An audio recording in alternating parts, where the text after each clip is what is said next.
Hi, my name is Eva Steiner, and this is my project Psychotherapists Around the Globe. I am interviewing the psychotherapists around the world and asking them the same 8 questions. I am wondering how mental health profession is in their country. Today we are going to. Thank you for taking this time for doing this interview with me. Before we start, can you tell me a little bit about yourself? My name is Evgenia Savchenko. I come from Ukraine. I'm now in Vienna for about 9 years. I came to study psychoanalysis, psychotherapy in SFO University, Sigmund Freud Privat University. And now I'm working in the SFO ambulance clinic. It's a university clinic for adults. We also have for kids, but I work with adults. Tell me a little bit about your culture. What is some holiday or tradition that your country celebrates? And if your culture would be an emotion, what emotion would it be? The culture, basically, we have all the traditions. I don't know, a little bit of European. Yeah, so we have a New Year, we have a Christmas, Easter, like all traditional holidays, but also our holidays, like I think Trinity or the days of pancakes or something like that. I don't know how to translate it. For example, in Europe, yeah, more Christmas is more important. In Ukraine, the New Year is more important somehow. Christmas is considered to be like a family holiday, but New Year is like friends and everything. I know that the all religious holidays, they were pressed not to be important during the Soviet Union. So this is why, but in the last 2 years, when the war started, it changes drastically in a sense of rebirth somehow of all of old traditions and religion at some point, and rebirth also of culture, because for example Christmas, we have a completely different symbols, so to say, as of Europe, and even I didn't know. I found out about them like this year. I think it was like a revelation somehow. Emotion, I was thinking about like a warm-hearted mom. She's like warm, she's caring, but at the same time, she's just. This is what I had in Can mind. you tell me more about this rebirth of tradition and rebirth of the culture after the beginning of the war? For example, a lot of clothes with the symbolic or with the words of national anthem. For example, the people are making like this sweatshirts, like t-shirts, like our president always like wearing this something with this symbol. And the songs, people started to write songs in Ukrainian, and TV shows, the YouTube like bloomed with the podcasts in Ukrainian. It was Ukrainian so-called heroes, because now heroes are the military people. Not like it was before, like some kind of, I don't know, influencers or actors or singers. No, now it's this like military people, medical people. What else? Different shows about the history. There is one YouTube show about the Ukrainian history, and the guys who are doing them, one of them is a school teacher, actually, a school teacher of history of Ukraine, and he partnered with the media guy. He was like a TV show host, so like the face that the people know, and a lot of this people became volunteers. Anybody who is somehow visible on the media, they try to do something. So try to collect money to buy stuff for the military, like these drones or the warm clothes for the military people when it was really freezing at the winter. Also, a lot of people doing like stand-up comedy shows like all over the world, for example, going there and collecting money, like doing for donations and everything. It's also very interesting that during the 2014, people were not so together. Maybe, I don't know, they didn't realize, or maybe it was like, okay, it's Crimea, it's somewhere far away. But now it's like everybody for everybody. Mhm. It's fascinating. Not only in Ukraine, but Yeah. even outside of Ukraine, in all of the countries where the people went. So how did you become a psychotherapist in your country, and what is your therapeutic approach? I finished psychology in Ukraine, in the, actually one of the best universities like in Ukraine, and it also recognized in the world, national university named after Taras Shevchenko. I finished the psychology. I was working and studying, and it was basically my dream. Somehow, since the childhood, I was a why person. I always was interested. I don't know why the grass is green, why the clouds are white, why there are clouds at all, or why the sky is blue. When I became older, I started to be interested, like why people behave this and this, why they are not behaving like me, for example. So I finished the first university. I went to work, and I entered the second university by myself, and it was somehow my dream. But in Ukraine, at that time, it was not so popular. It was considered to be everything what is considered to be with this prefix psyche. It was considered to be like you are mentally sick.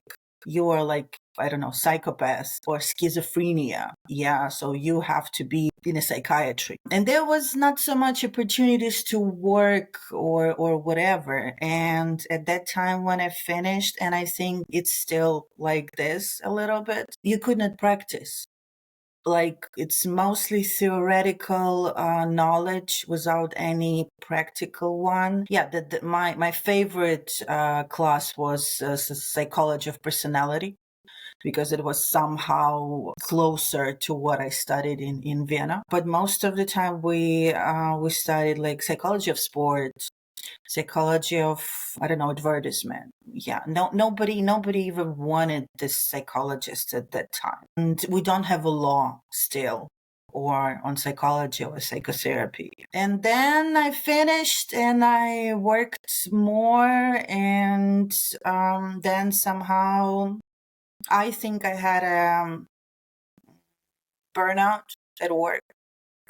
Nothing was happening in my career, in my personal life, like not everything. I knew how my day will end. I knew how my day will start. Even, I don't know what kind of song will be playing on the radio. And you work in the psychology field no, in Ukraine or somewhere else, because there was no work opportunity? Mm-hmm. No, I was working in the clinical trials. My life is connected with medicine because of my family are doctors. And somehow this thought popped up, why not to go somewhere? Big thank you to my parents that they supported me also financially in this endeavor. And I came to Vienna. And here, I started already like a psychotherapy and understood somehow what it is, and that it can be practical, really, and it's completely different from psychology, especially like psychoanalysis. And in Ukraine, do you have clinical psychology, or how do you become? Because the way I'm feeling you is like there is no way to become a psychotherapist, or even if you are trained in psychology and potentially you would be able to work with people, there was no practical opportunities there. After I left, a lot of changed. Now there are private universities. For example, there is a private university of psychoanalysis where they have similar instructions like we have in Europe. You can enter there, you can study, and also like the supervisions and the patient hours, like you have to have them. So it's like a regulation in this university, but it's not like here that it's a law. It's not regulated by the law. This is why it is so easy somehow to become a psychologist, but a psychologist, not a psychotherapist. this term psychotherapy appeared not so long ago, maybe, I don't know, like 5 years or so. Yeah, as I said, there are private universities, as far as I know, for Gestalt, for psychoanalysis. And also, I think a half a year ago, our university, SFU, they opened in Ukraine. So in Kiev, we have like USFU, so it's like Ukrainian SFU, and they are providing really good program for becoming like a psychotherapist. But also, there is one university in Ukraine, because I know people who finished it.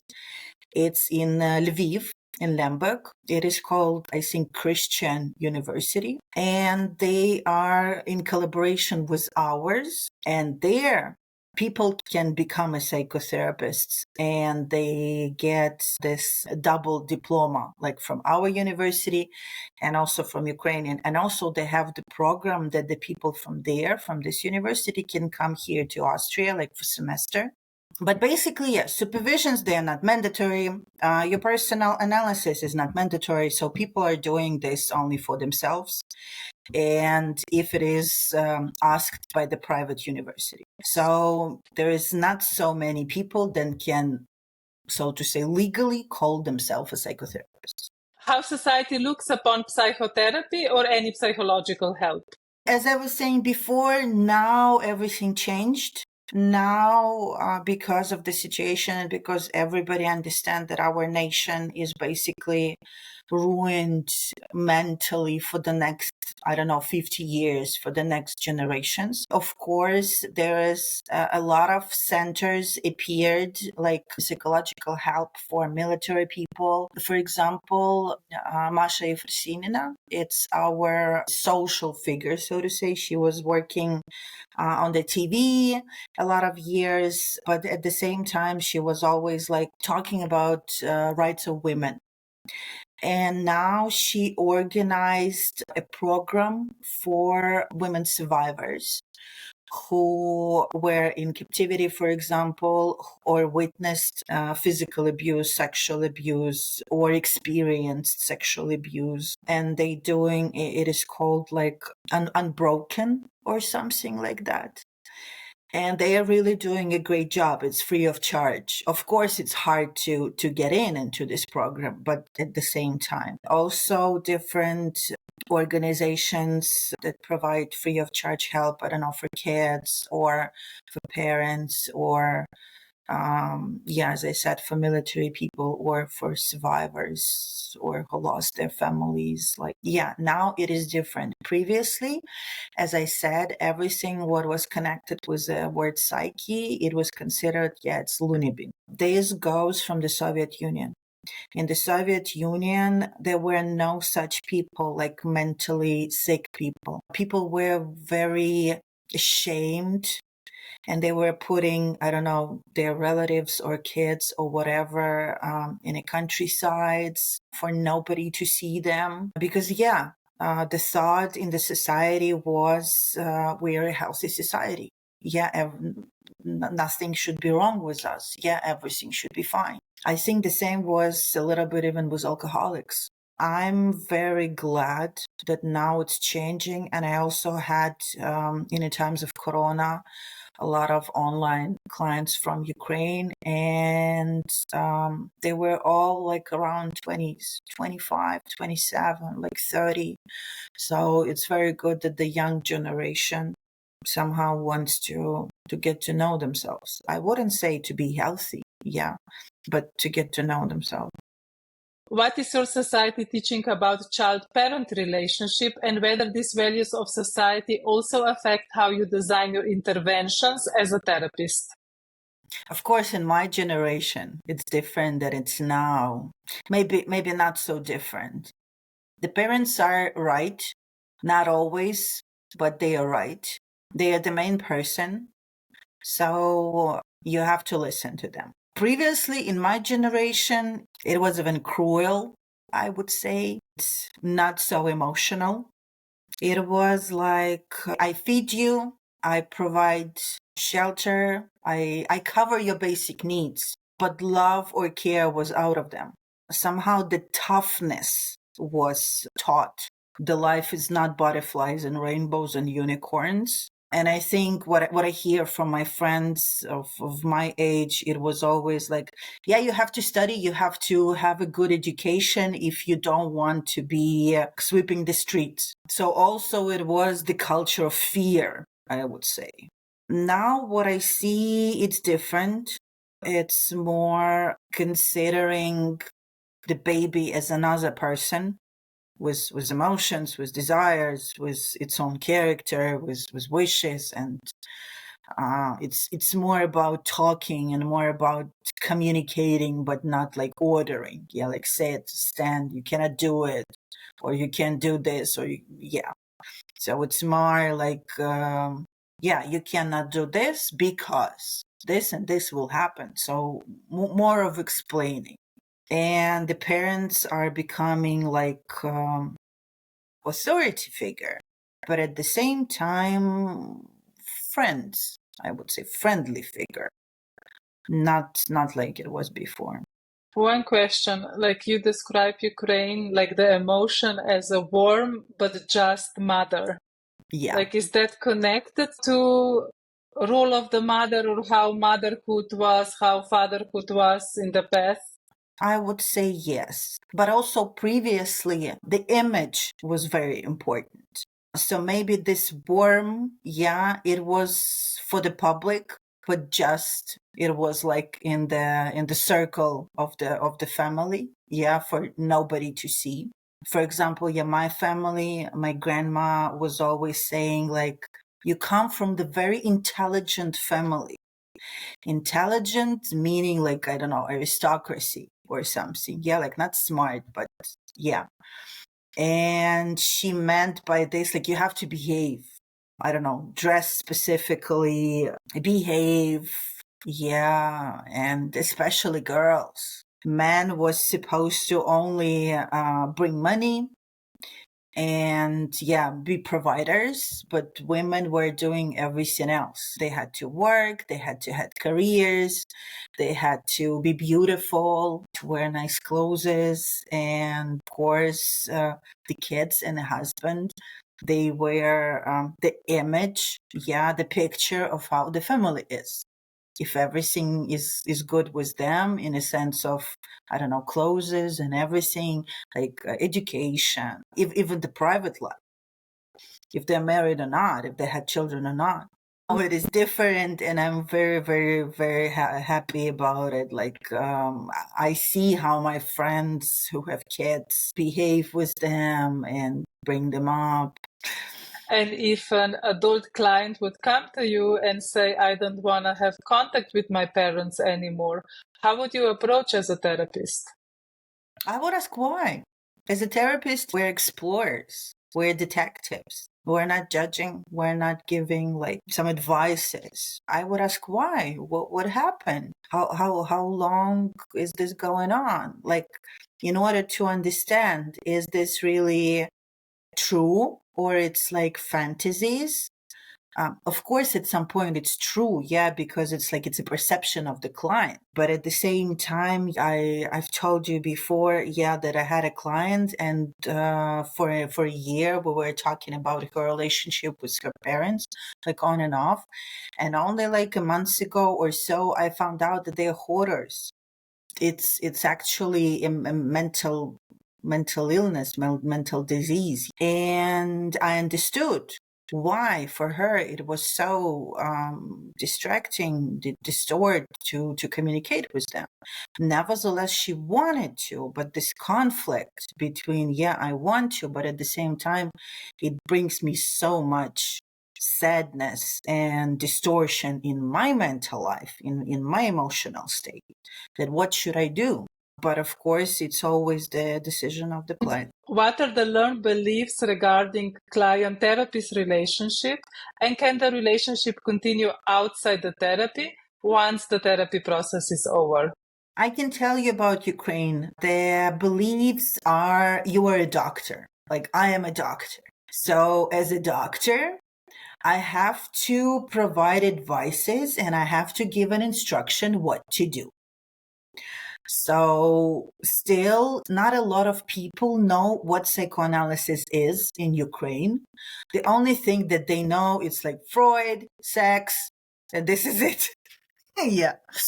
And they don't know what does it mean, how it works, and maybe they know how the psychology works. Yeah, you're coming, the psychologist give you some kind of tests, then the psychologist gives you the result of tests and give you some kind of instructions or maybe some kind of techniques. Yeah, but I don't work like that. So the belief is, as I said, yeah, tell me what to do in order to become better. And of course, I would say idealization breaks in the first half an hour. That no, it won't be like that. Yeah, but actually, a lot of people after a couple of sessions, they told me like, no, it doesn't work for me. I mean, Ukrainian people from Ukraine. Yeah, because I assume that it's so unusual to talk about yourself and I don't know, to listen to yourself, because it is also in a culture. Nobody taught you this. Nobody said that it's important. Feelings is weakness. This is what was told. Yeah, there are things that you have to do. Yeah, you have to go to school. You have to have a good grades. You have to go to university, finish university, find a good job, get married, have kids, and this is it. This is your life. This is the formula of your happiness. And in this formula, there is no feelings at all.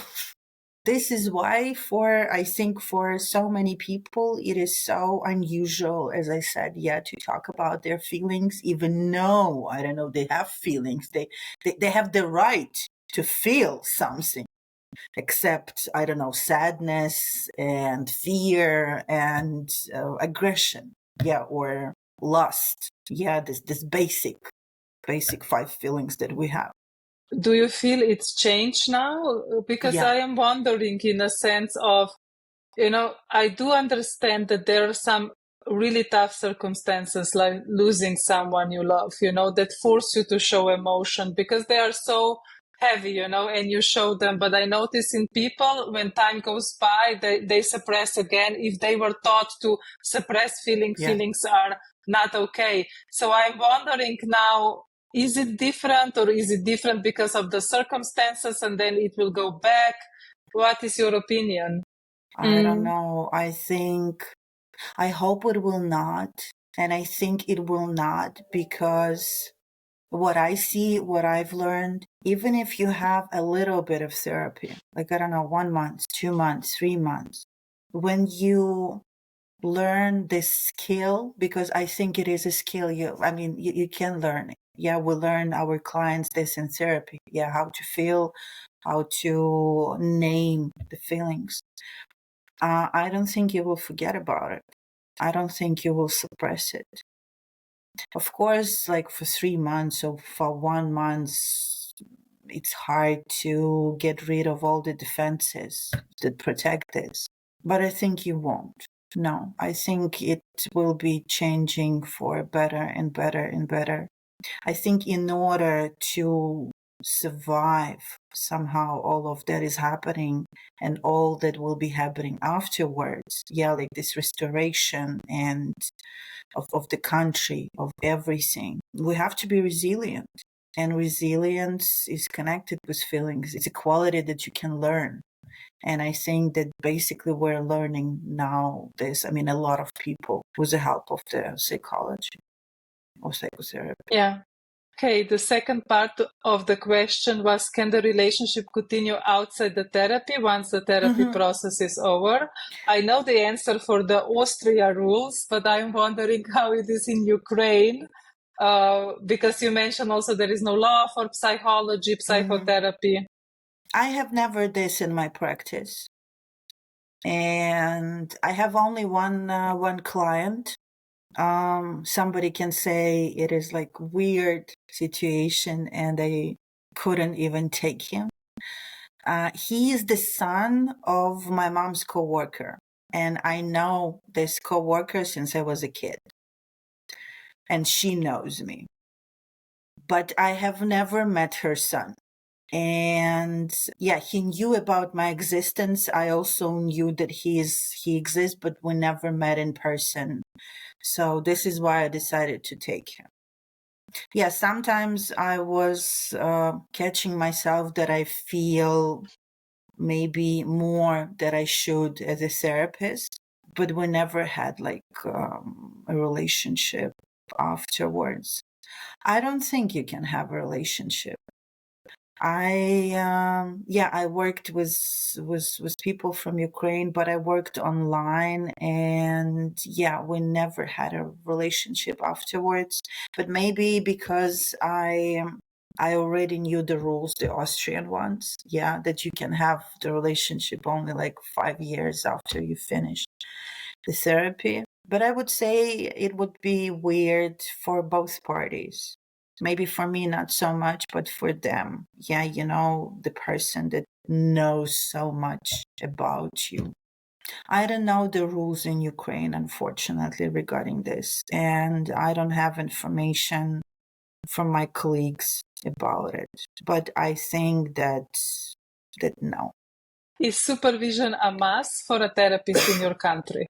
As I said, it's not regulated by the law. But what I've heard, people are doing this by themselves for themselves. So somehow this point is taught that it's needed, and thanks God, people are doing this. What are the most common complaints that a client come to therapy for?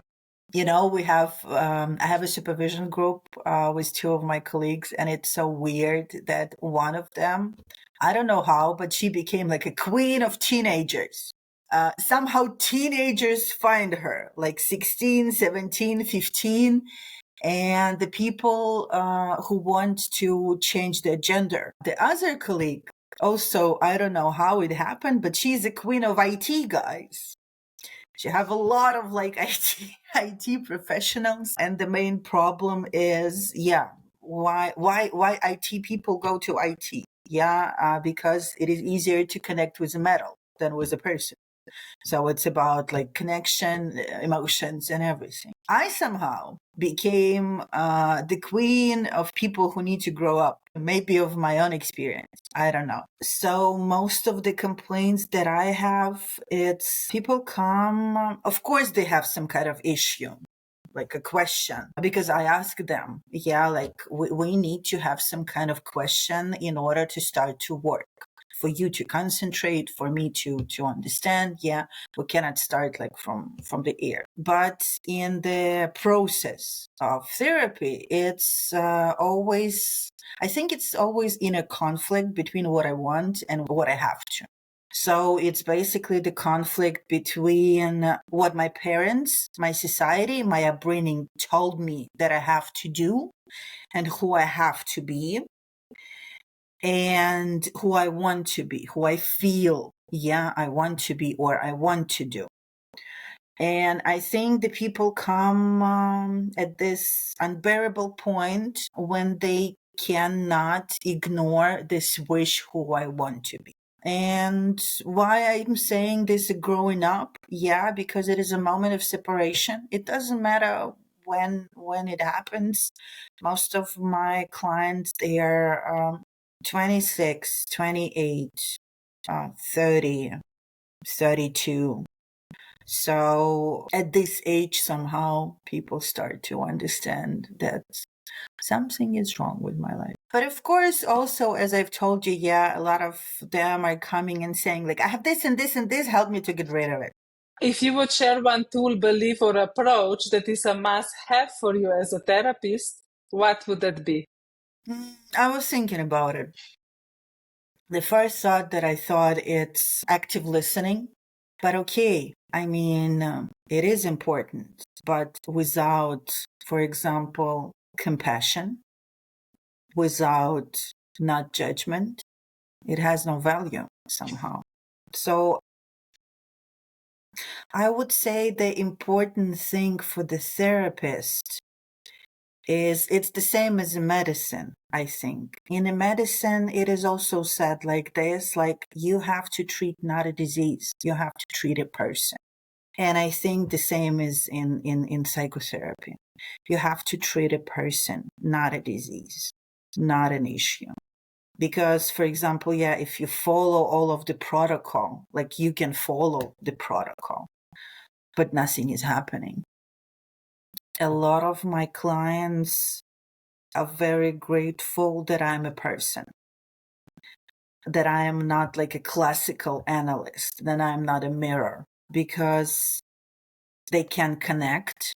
They can go all through the phases of, being a good patient, idealization, and breaking all the fantasy that they have about me. And I would say the tool, it's compassion. It's not being judgmental. I think you can do this only if you have gone through your own analysis, because it teaches you these qualities towards yourself. And if you treat yourself like this, you treat the other people. It doesn't matter who these people are. But the other thing, to treat a person like a person.